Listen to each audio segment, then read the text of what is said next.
sedikit di pembelajaran kali ini.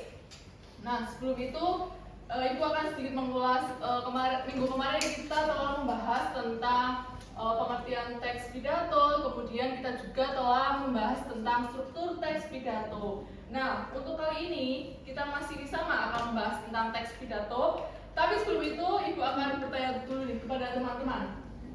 Nah, pernah nggak kalian berdebat dengan teman ataupun keluarga kalian hanya untuk menentukan tempat liburan atau memilih tempat makan siang? Siapa yang pernah berdebat nih sama teman-temannya?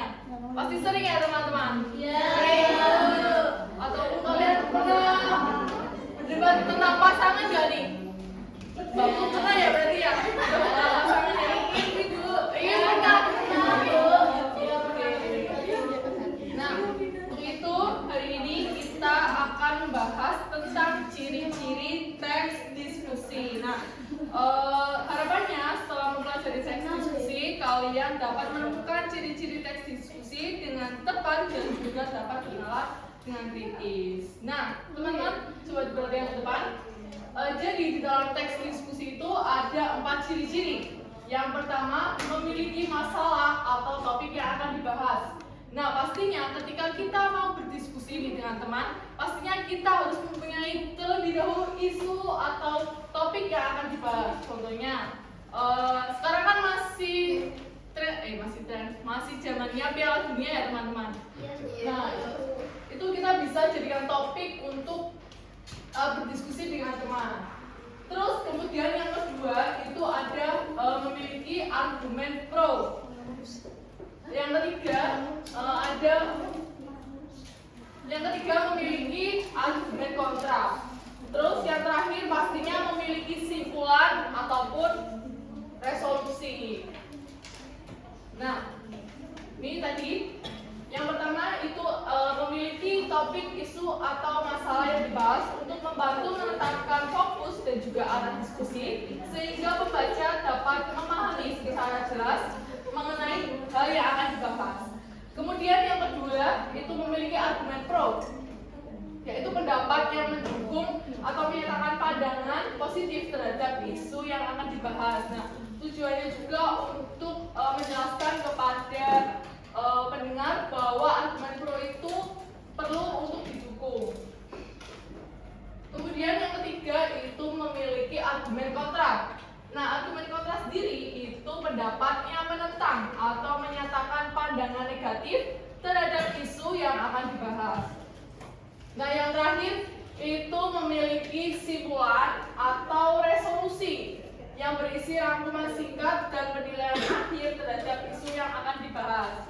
Itu seperti jalan keluarnya teman-teman.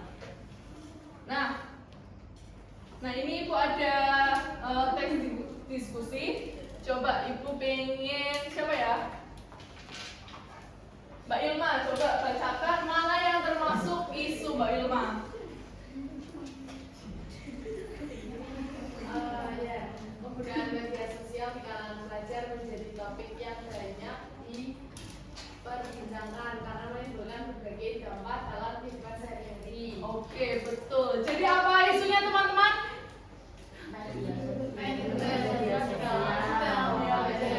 Yang diperbincangkan pada saat ini. Oke, betul sekali. Terus kemudian argumen pro.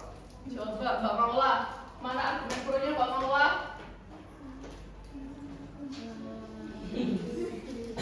Itu yang satu sisi media sosial memberikan manfaat yang besar bagi pelajar. Media sosial dapat digunakan sebagai sarana komunikasi, berbagi informasi dan mendukung proses belajar melalui akses dari berbagai sumber pengetahuan. Selain itu, pelajar juga dapat mengembangkan kreativitas dan berluas wawasan melalui platform digital. Oke, betul sekali. Kemudian nih ada argumen kontra nih. Siapa ya yang mau membacakan? Mas Dani, coba dibacakan Mas Dani. Namun di sisi lain penggunaan media sosial yang berlebihan dapat menimbulkan dampak negatif. Banyak pelajar menjadi kurang fokus belajar karena terlalu sering mengakses media sosial, bahkan mengalami kecanduan yang mengganggu produktivitas. Selain itu, media sosial juga berpotensi memunculkan penyebaran informasi palsu dan dengan sipil. Oke, betul sekali. Terakhir nih ada simpulan. Coba Mbak Vita, coba dibacakan simpulannya Mbak Vita. Oleh karena itu, penggunaan media sosial perlu dilakukan secara bijak dengan pengawasan dari orang tua dan guru. Pelajar juga harus mampu mengatur waktu serta memanfaatkan media sosial untuk hal-hal yang positif agar manfaatnya dapat dirasakan secara maksimal. Iya, betul sekali. Jadi kalian sudah paham semua ya teman-teman? Mungkin ada yang ditanyakan terlebih dahulu sebelum kita masuk ke pengerjaan soal? Tidak ya? Oke. Nah, oke, kita berdiskusi dengan teman-teman, dengan teman kelompok. Sebelumnya Ibu akan membagi kelompok. Ini kelompok 1, kelompok 2, kelompok 3, dan kelompok 4.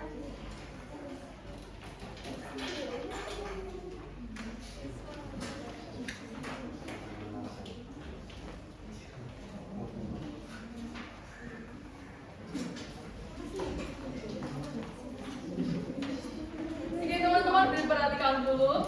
Jadi nanti kalian tulis nama kelompoknya. Terus kemudian di sini ada petunjuk pengerjaannya, yaitu bacalah teks studi kasus. Jadi di sini Ibu sudah menyediakan studi kasus tentang uang saku harian dan juga uang saku mingguan, yang kemudian kalian bisa analisis ciri-ciri teks diskusinya. Nah, seperti ya teman-teman, apakah ada yang ditanyakan? Belum. Oke, silakan bisa mengerjakan waktunya 10 menit.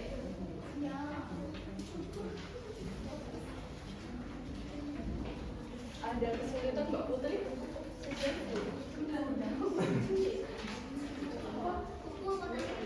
Oh iya, Mbak Putri.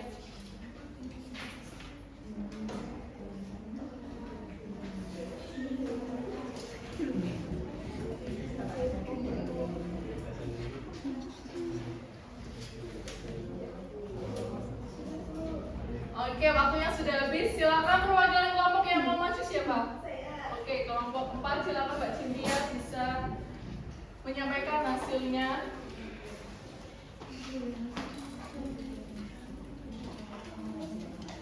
Saya perwakilan dari kelompok 4.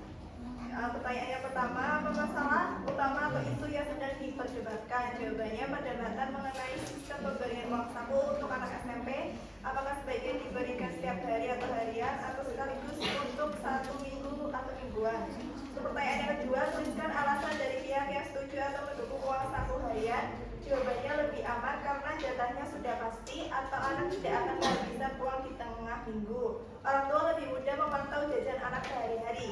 Yang pertanyaan yang ketiga, tuliskan alasan dari pihak yang menentang uang saku harian. Jawabannya uang saku mingguan melatih anak belajar mengatur keuangan atau manajemen finansial sejak dini, melatih anak menabung dan menahan diri agar tidak boros.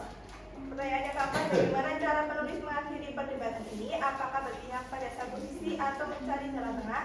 Jawabannya penulis mencari jalan tengah atau tidak memihak. Penulis menyarankan agar sistem uang saku disesuaikan dengan tingkat pendisiplinan anak atau bisa dicoba mingguan dulu jika boros baru dikembalikan ke harian. Oke, beri tepuk tangan untuk Mbak Cynthia. Terima kasih. Iya.